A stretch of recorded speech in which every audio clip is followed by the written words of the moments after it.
I'm going to go out on a limb and say that you've played Tetris at least once in your life. The ubiquitous puzzle game does seem to span generations and has a habit of passing from console to PC, mobile and back again. But how would you rate your skills? Have you been able to clear 100 lines, reach level 15, 17, beyond? If so, then well done, sounds like you're pretty good. That is until you see how the new generation of teenage pros are playing.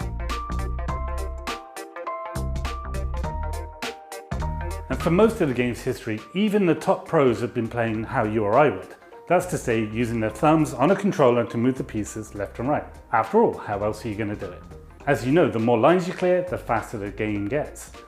And the NES version of Tetris, which is the gold standard for classic Tetris tournaments, level 29 had long been the holy grail, the level to beat. That's because even though every level in the game is technically faster than the one before it, level 29 represented the largest and final jump forward in speed in the game. In fact, level 29 was so fast the pros call it kill screen.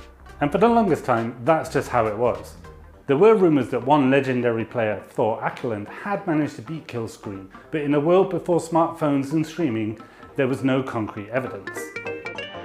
That was then though. Right here in 2022, there's a new way to play and it's literally changing the game. In fact, beating kill screen is pretty common in competitive play today, and there's a new world record that's been set, which is an eye-watering level 95. But what happened in the last few years to make such a long-standing limit suddenly so easy to blast through? This is filthy. Just what you can do with this rolling is so potent.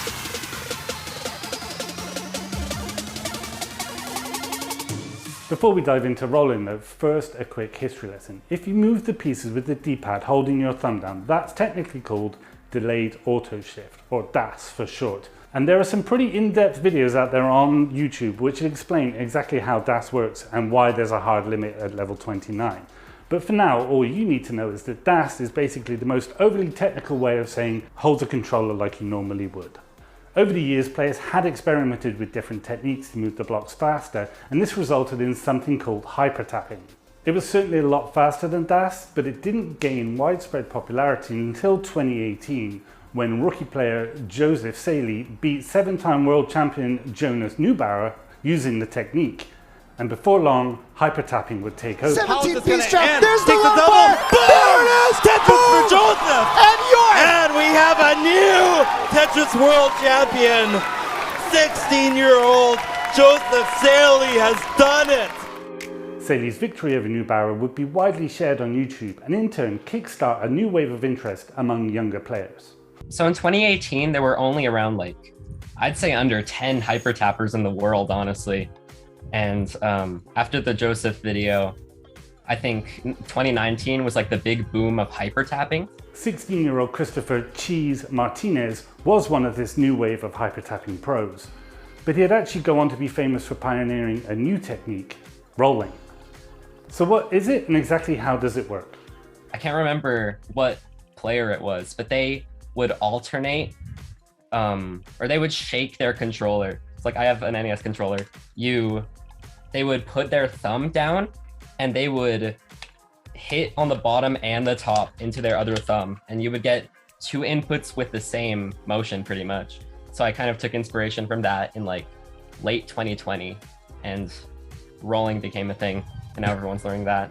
It's kind of hard to describe, but instead of mashing the button as fast as you can with hyper tapping, with rolling you're strumming the controller from underneath. It's like you're playing the world's smallest harp. It sounds a little goofy, it is a little goofy, but it's proven to be highly effective. It definitely does kind of break the game a little bit, just because it opens a whole new possibility for kill screen play that we could have never seen with tapping, I don't think.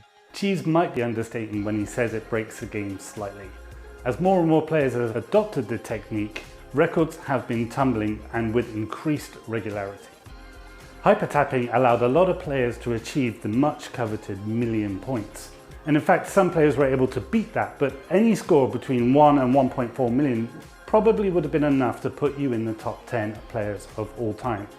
Now with rolling, players are breaking top score records by 1 million points.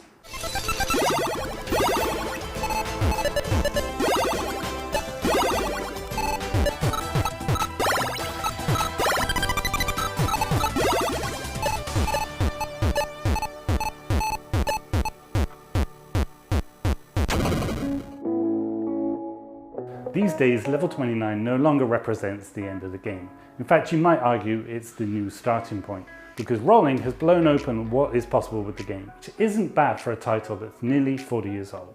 Of course, competitive Tetris has been around for years and was even the subject of the 2011 documentary Ecstasy of Order. Now, Cheese would have been 5 years old when that film came out. Now he and his contemporaries are dragging a game that's over twice their age into a modern era.